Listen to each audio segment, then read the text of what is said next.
right, welcome to Las Cumbres Ask a Specialist. For folks who don't know, Las Cumbres is an agency we've been serving the northern New Mexico area for more than 50 years. Recently, we've been able to expand to Los Alamos with a generous grant from the Los Alamos County. And today we're going to talk to you about dialectical behavioral therapy, DBT. My name is Nadja Druva. I'm a therapist in the Santa Fe area, and I co-facilitate a weekly DBT group with my equally talented co-facilitator and therapist, Jess. Hi, I'm Jess. I'm also a therapist with Las Cumbres, and I work in Santa Fe, Espanola, and Los Alamos now. And we work with children and families. So today we'll cover, first of all, what is DBT? What does that mean?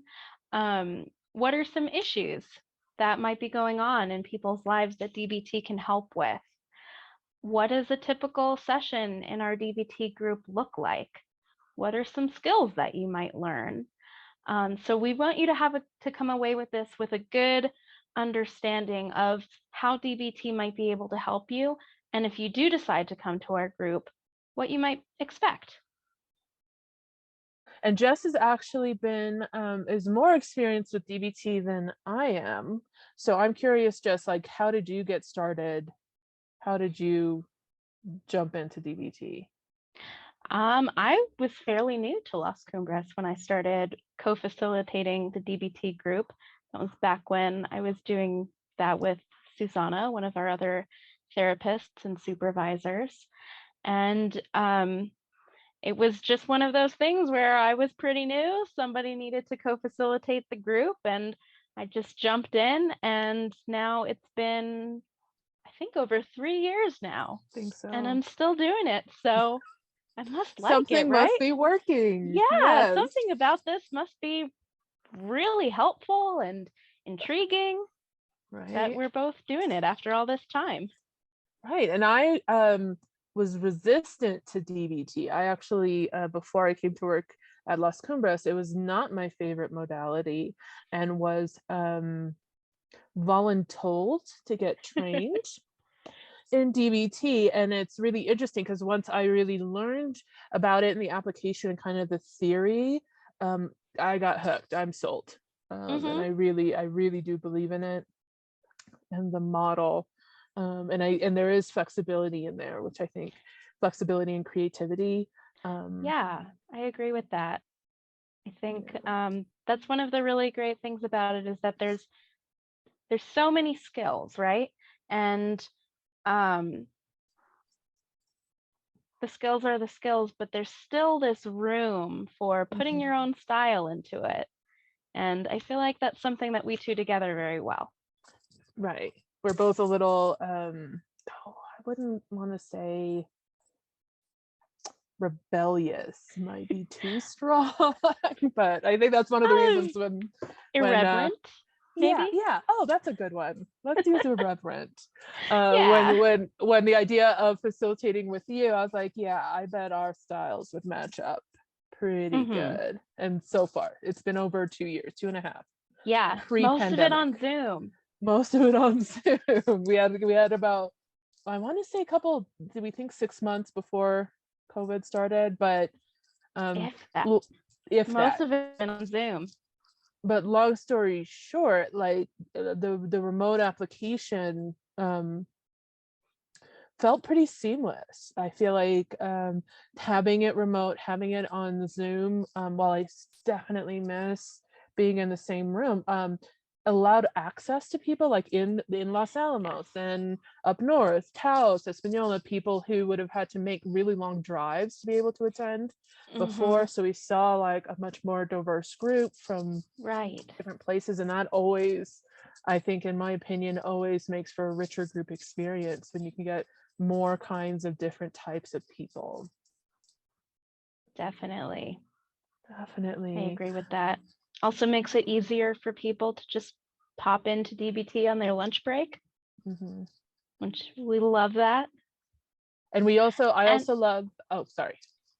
I think we might have been about to say the same thing, that our group is open to both clients and staff. Anybody in the community can just pop in and check it out one time. And since that's it's been on Zoom, there's no commitments. right. And you can just come check it out. That's another cool thing, because we have other therapists, we have people we serve are in the group, and it puts everybody kind of on the same field and the same level. Yes. Like we're all struggling. Like, so what DBT is these really concrete skills.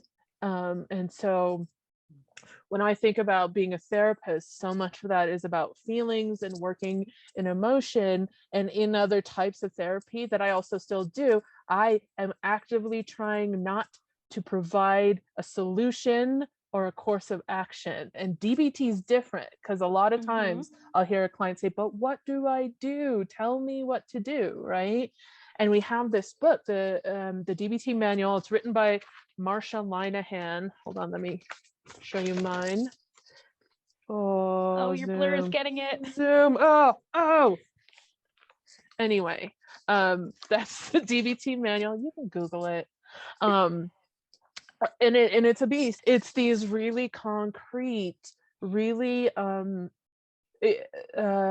specific skills for, and then there's different ways and different situations that you would employ different skills. But one of the things we really employ it as is when you're a therapist would call it dysregulated. There's lots of different words: overwhelmed, triggered, activated, right? We have all Even of these anxious. words. Anxious, right? When it's really hard to think about the most skillful way to proceed, we have this book of skills. And then we come together every week, we practice the skills in this like group setting, so that it's the goal is like a muscle memory, so that like in the group setting we start with mindfulness, right? And so you're already kind of calmer, you're already hopefully feeling safer and more comfortable. Then you could practice these skills. And if the more you practice the skills, then when you're in your real life, when you have a hearing, when you get an offender bender, when your paycheck is late, all these things that can cause us, to get dysregulated, sorry, for lack of a better word, then if the muscle memory is there to use this skill, so that you're not acting from that place of activation. Feels like a clumsy alliteration, but yeah, so that's kind of the philosophy of it. And one thing that's really great is that a lot of the skills give you so many options. It's not a one size fits all. Doing this thing exactly this way is going to work for every single person in the world. No.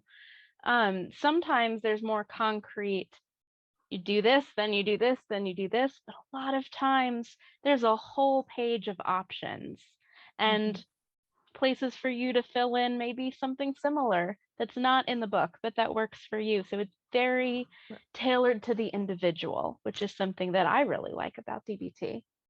I really appreciate it too. And as you're talking, and I wouldn't be who I am personality-wise if I didn't bring this up, and Jess and I have this in common, that issues of race and social justice are like paramount in the work to me as a therapist. If I'm not addressing these, I feel like I'm not doing it completely. And DBT is one of the only methods we have for addressing what we call complex or ongoing trauma. So people who are experiencing racial trauma around their identity, their sexuality, their LGBTQA plus status, right? So many therapeutic modalities are to put something you would put in effect after like something has happened, after the car accident, right? And you're feeling traumatic effects, but there are these situations that continue to be ongoing that we continue to live in, and DBT is the evidence-based practice to address stress that you are continuing to experience. So that's my favorite application of DBT among many. And I think it's exactly so wonderful because there's so many things that we experience in our life. Maybe it is a racial identity or a gender identity, or even a disability, a chronic illness. So many of these things, the stressors don't go away. And DBT teaches us how to continue to cope with these things as they continue to present themselves in our lives, which is so important. And there's not that many other things that are designed to do that. Right. I think that's what got me sold is it's Yeah. really, yeah. Cool. So if you are interested, does this sound intriguing to you? Ooh. What DBT looks like, as Jess mentioned before, it's 1 hour. Our group is 1 hour, and it's a drop-in, meaning like we really get that people's lives, and as the pandemic is kind of winding down, Especially in this day and age. Yeah, we don't know what it's going to look like. We get people's lives are involved, so there isn't an expectation. The skills do build on each other, so it helps if you can come regularly. But if your life gets in the way, we also get it. There's no kind of like penalty for missing, or people I've noticed a pattern, is people learn a bunch of skills, they get good at a bunch of skills, they start to feel more in control and more skillful, like, oh, I don't need DBT group, and then we don't see them for a couple months, and then they're like, oh my goodness, I had to come back, which is and which is fine. Even if you only can come a couple of times, while it's great to come consistently and get all of these skills that are building on each other, I personally would rather you have 2 skills than 0. Absolutely. Right. And there's something kind of beautiful about the group experience. There's something, I could work with a client individually on DBT, but there's something about hearing and everyone else who's also experiencing similar but different things. That's part of what makes it really supportive, I find. Right. And people in all different points in their journey of learning the skills. Right. Maybe it's somebody's first time and somebody else has been coming for a year and was just able to successfully use the skills in a difficult situation. It's really valuable to hear from people with all different perspectives on that. Absolutely. If you decide to come, what group looks like is we start with a generally pretty short mindfulness. That is one of the core skills of DBT, is really practicing mindfulness. So we do that together, kind of to help folks learn different ways to do that on your own for a week. Yeah, let's talk a little bit about what mindfulness means in the context of our DBT group. And we'll talk a little bit about all the different core elements and what DBT is, but I feel like mindfulness for some people sounds awesome, and for some people it can be a really off-putting word. So maybe we should talk about what that means in our group. I'm one of those, I got and I say this all the time in the DBT group, I am somebody for whom mindfulness does not come easily. A meditation practice is very hard for me. I've heard, I'm not myself Buddhist, but I've heard in a Buddhist practice, I've heard it called monkey mind. I've got the monkey mind, and my mind is really active. So one of the things we really try to do is a broad way. Mindfulness doesn't have to look like what, if I said the word meditation, what that might bring up for you. Sometimes it does, right? Meditation is great.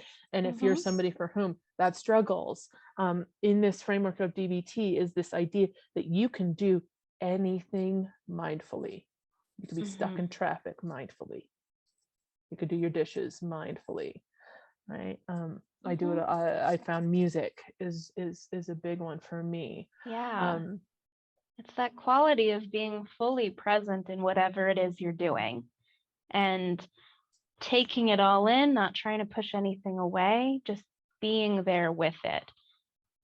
Which, as I'm saying that, is what we're aiming to do in our roles in work, family, all of that. The things that it's helpful for everyone to learn. Remember when we used to drive to work? Oh, what? We did that? Once upon a time, I used to drive. I know, back in the dark ages.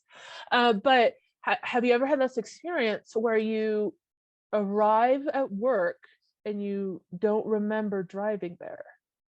Right, that's a pretty common one, and it's kind of emblematic of this way we can get, and we're thinking, and maybe I'm thinking about all the meetings I have, and then I have to pick my kid up and what do I do for dinner, and now I have to go to the grocery store, right? This is like the opposite of being mindful, and when we find that we're not mindful, it's really a ripe opportunity to not make a skillful decision when something comes up. Mhm. So one of the goals of being mindful is to be the most aware of the most aware that we can of what's going on right now, because that's going to help us be most skillful in what we need to do next. Yes. So Being that's a aware of what's muscle. being aware of what's build. going on inside and around us at the same time. Right. So mindfulness, then we check in. There's another one of these skills, because, just as Jess mentioned, what's going on inside. I really, really believe that the check-in is skill building, because, here's another example. How many times, less so with social distancing, but how many times have you had this conversation, maybe over the oranges in the grocery store? Oh, hi, how are you? I'm good. How are you? Oh, I'm good. That's good. Well, have a good day. Goodbye. Right? None of that meant anything. None of it meant anything. Neither person actually found out how the other was doing, but most importantly, neither person got to tell either of them how they were doing. So we really want to practice. Sometimes, and I've had this experience too, right, where I don't realize how upset I am till somebody asks me what's wrong. Right. And so we really want to, okay, maybe I don't want to cry over the oranges at the grocery store. That's fine. But how many times in my week do I have an opportunity to really slow down, look inside? How am I doing today? I'm really tired. I'm really stressed. I'm kind of over this, right? Well, those are whatever it is, But again, proceeding skillfully, is going to be pretty hard if you don't know where you're starting from. So mindfulness, we're going to check in, and then we have agreements. Do we want to look at them now? Oh, we can. Oh, we can. Jess is great at this. They are my technology. I lean in. Thank you. So when we get to this point in group, you get the right thing on the screen. I put the agreements up on the screen. So the skills training agreements that we say at the beginning of our group are based on the skills training assumptions that are in, blurry book. It's blurry, but what we did was we went through and we changed some of the wording. We added a few things to make it just kind of more complete in our assessment of things. We wanted the language to be really taking ownership of these things. And there were a few things that maybe we say in our staff meetings that we felt like should be brought to everybody. So this is what we came up with. And I will go ahead and read through it now, just like we do at the beginning of every group. So, skills training agreements. Although we cannot prove or disprove these statements, we agree to live our lives with the assumption that they are true. Number 1, we are doing the best we can. Like all people, at any given time, we are doing the best we can. 2, we want to improve. The common characteristic of all people is that we want to improve our lives and be happy. 3, we need to learn new skills so we can do better, try harder, and be more motivated to change. The fact that we are doing the best we can and want to do even better is not necessarily enough to solve our problems, although trying harder and being more motivated may not be needed if progress is steady and at a realistic rate of improvement. 4. We may not have caused all of our own problems, but we have to solve them anyway. We have to change our own behavioral responses and alter our environment for our lives to change. If we are parents or caregivers to children, we must assist them in this task. 5.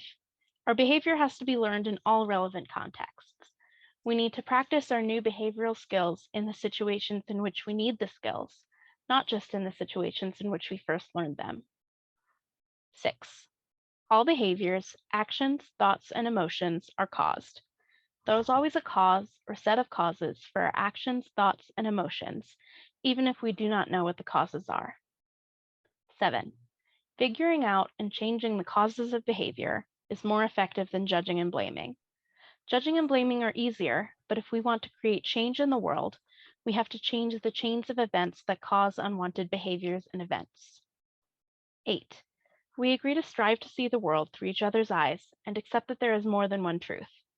We agree to respect others' viewpoints, even if we do not agree with them. 9. We agree to observe our own limits. We agree to not judge or criticize other people for having different limits than our own. We agree to respect others' limits, even if we do not understand them. 10. We are all fallible and make mistakes. This does not mean we are not trying. Because we are all fallible, we will inevitably forget about and violate each of our agreements at times. We agree to help one another recognize these times and to graciously accept this help when it is offered. So then, once we've read through all of that, we talk about how not necessarily each of them, but how those agreements land on that particular day. Because we read the same thing every time, depending on what's actually going on in our lives at the moment, they all hit a little differently. Yeah, again, we've been doing this for years. We've been reading the same agreements for years, and inevitably every week, right, there have been some pretty big events. If we could think from like mid 2019 to now, how many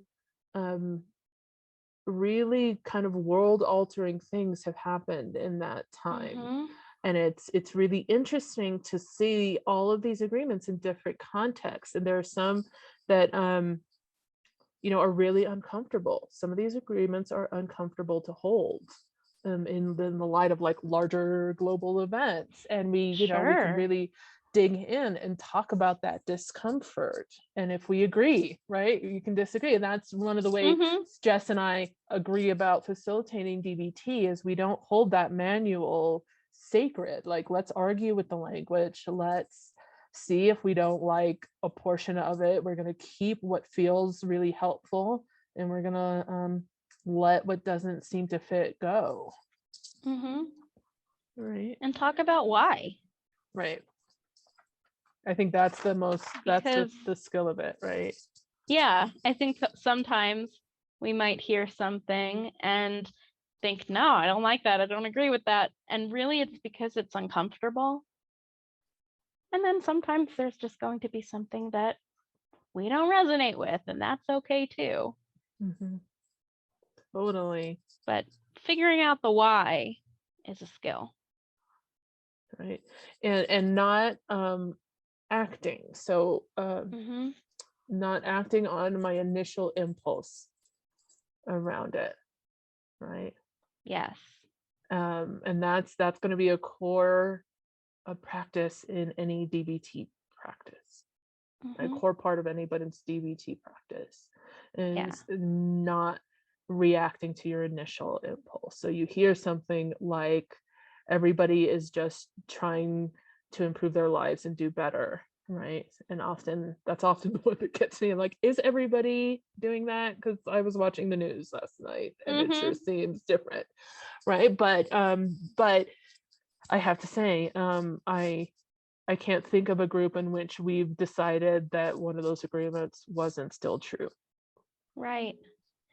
Because if then and they all tie into each other so well. Because then if we go back to different people having different perspectives, there being more than one truth, that would imply there's more than one definition of what it is to improve. We may not agree with it, but that doesn't mean that in that person's perspective, they're not still trying to improve. Right. Absolutely. Yeah, right. And it's the discussion that sometimes we've had groups where we've spent the whole group in this discussion. And I feel like we can step back a little, because so DBT is an acronym. It stands for Dialectical Behavioral I was Therapy. just gonna go there. Oh, see, this is we where we do this. heads. Yeah. Yes, yeah. Jess is a master of pointing these out. The D in DBT stands for a dialectic. And now I hadn't heard that word until I got trained in DBT, so if that's not a familiar word, no worries. Don't worry about it. It's okay. Dialectic essentially means that two things, even things that we might initially think are opposites, can exist at the same time, do exist at the same time. So there are some really easy, very common ones. Good and evil, that's a dialectic, right? Is one thing good or is it bad? Black and white, right? Is it this? Is it that? Was it true or was it false? Right? And we just, because we're humans, and this is a characteristic of humans, we like things when they're simple and easy to understand. So something like it's one way or the other, this binary, we're more comfortable. Yeah.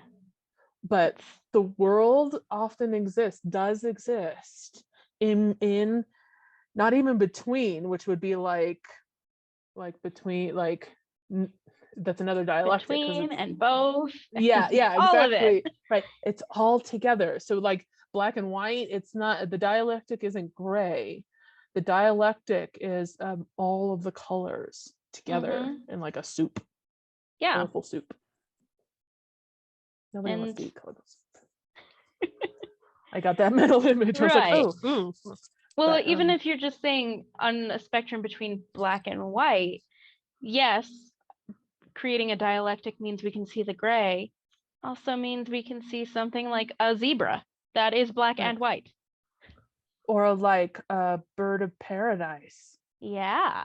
Right. And when we are in black and white thinking, it doesn't allow for this vibrancy of the human experience to exist. And it's hard to hold.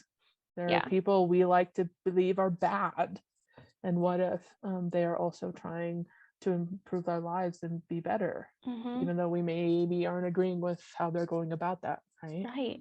In reality, most people are complicated. Most people have good and bad ideas, and ones that are in the middle.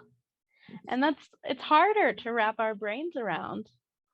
But part of DBT is deciding that looking for that complexity helps us really see the world around us. Right. Totally. Oh, this is a good group we're doing today, Justine and Jess. Oh, I'm into it.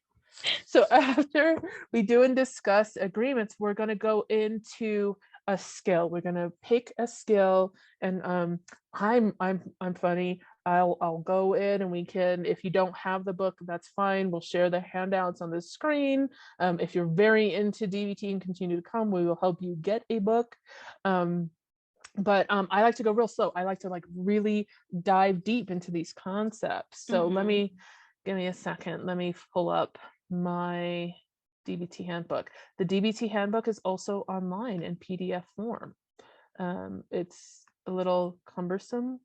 It has no page numbers, which is irritating. Why would they? I mean, that's why they did it, right? So you by the actual but it's still there. The content is there. It's all there. It's in the same order. I'm looking for mindfulness handout 3. So we're gonna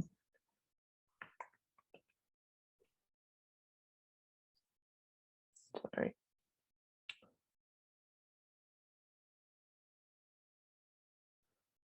All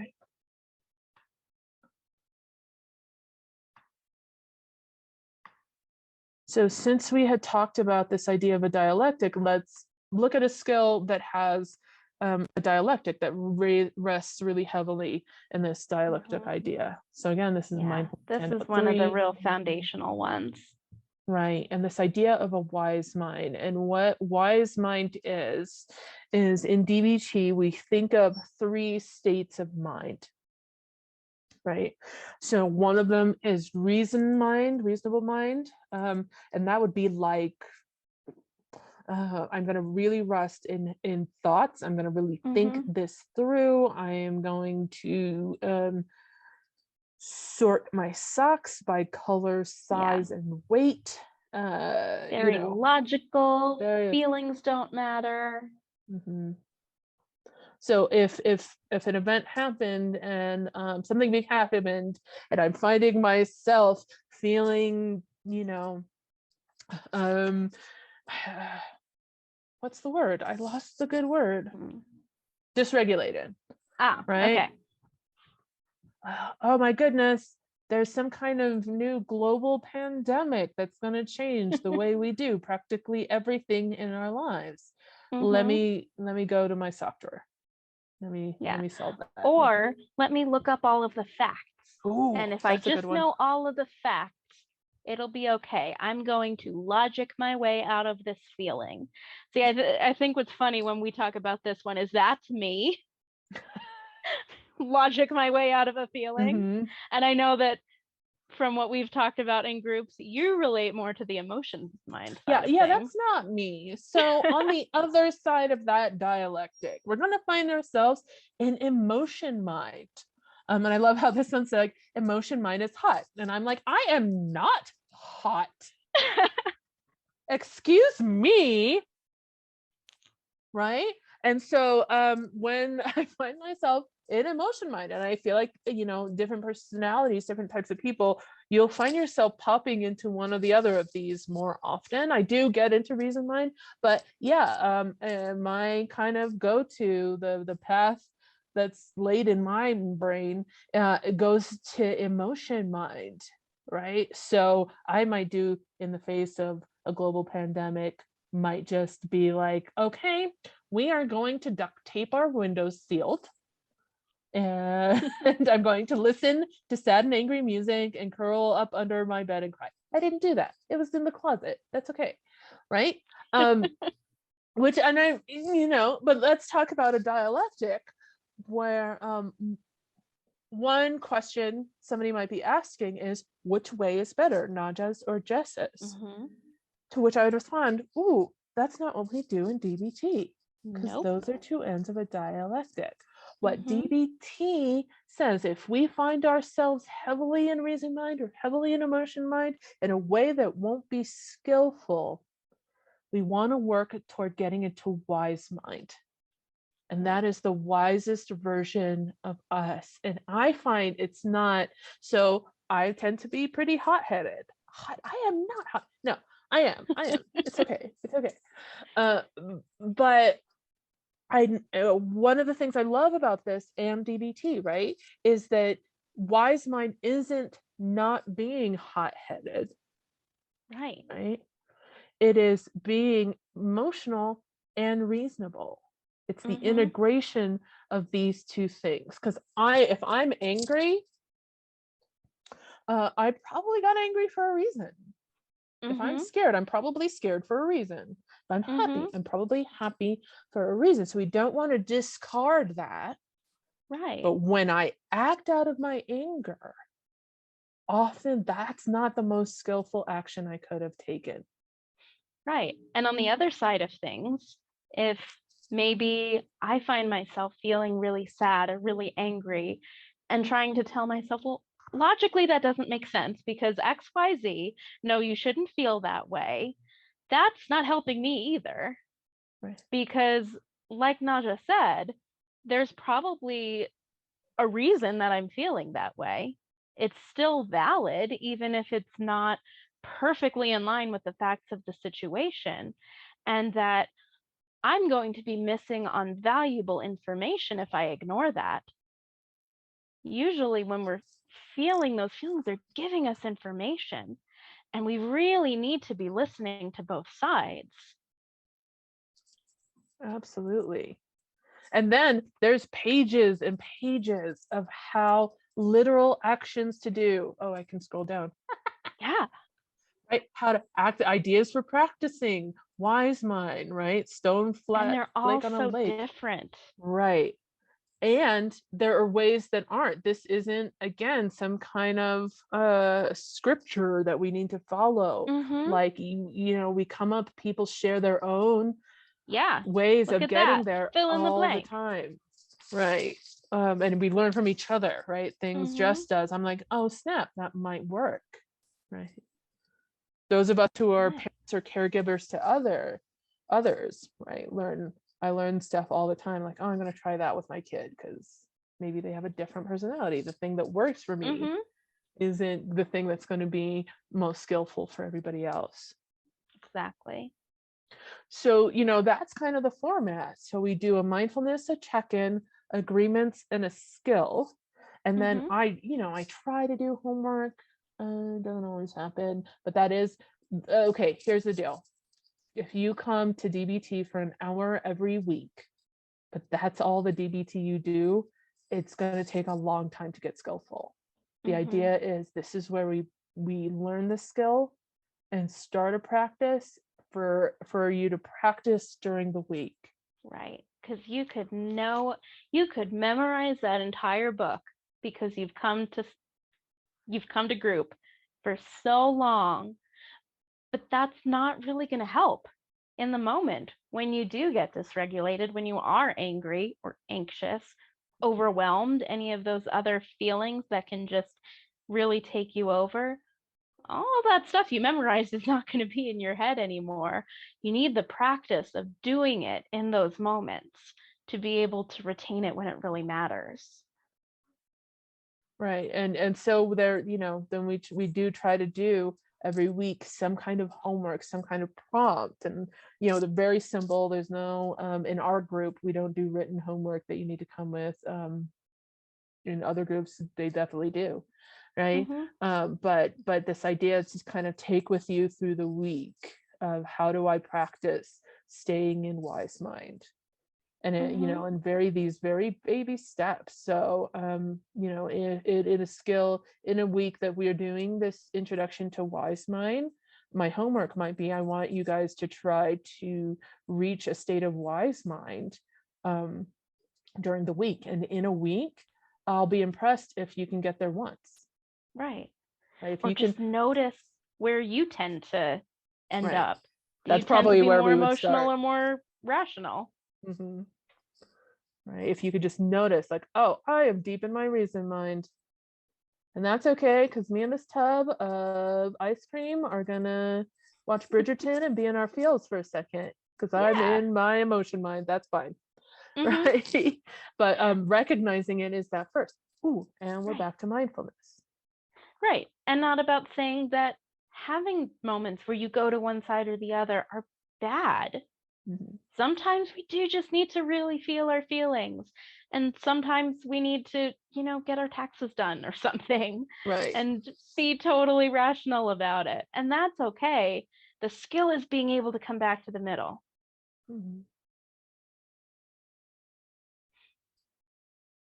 All right. Yeah.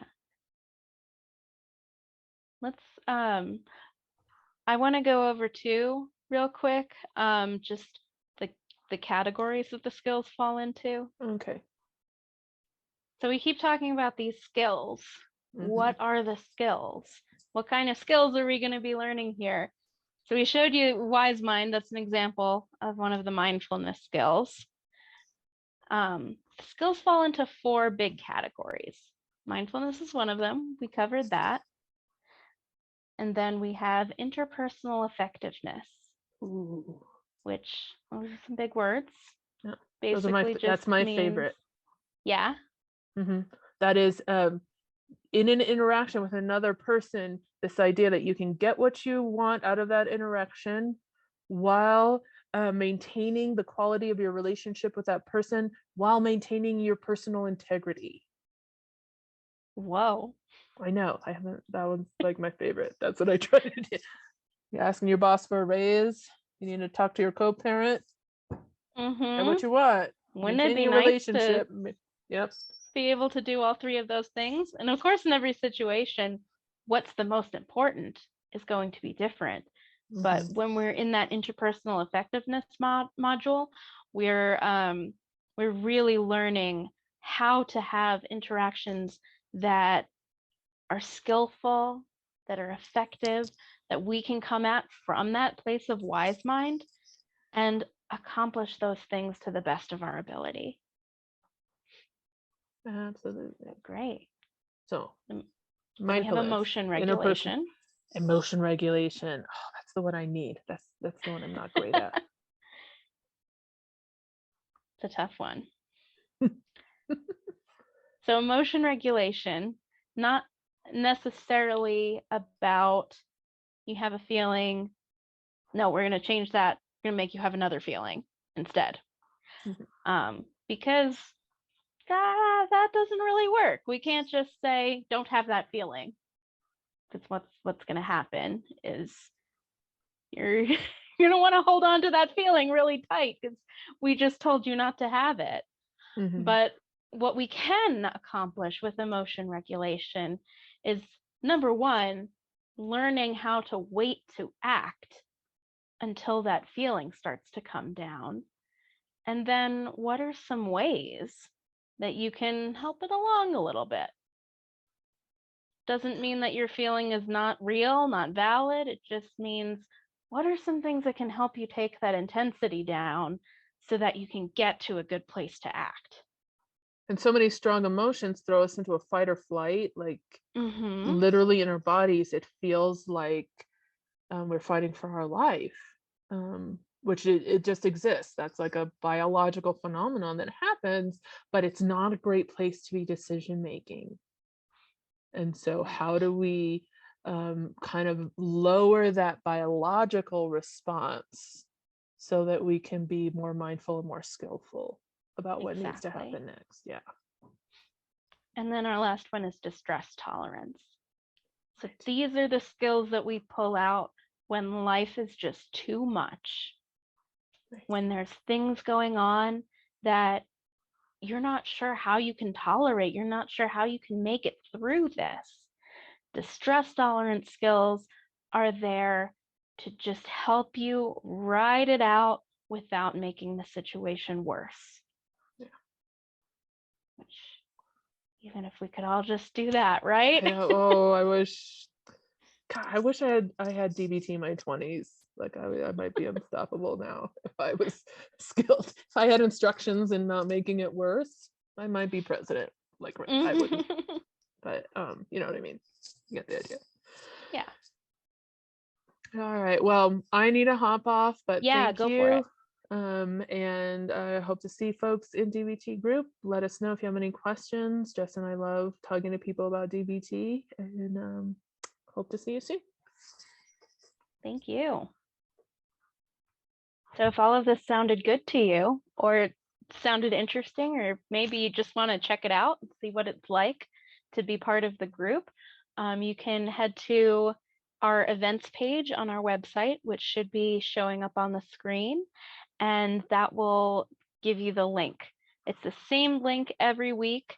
And our group is Thursday mornings at 11:30. It runs for an hour, so 11:30 to 12:30. For some people, that can align really nicely with a lunch break. So we try to have it around then so that more people can join. And feel free to drop in anytime. Come check it out. We would love to be able to see you at one of our groups, and feel free to ask any questions.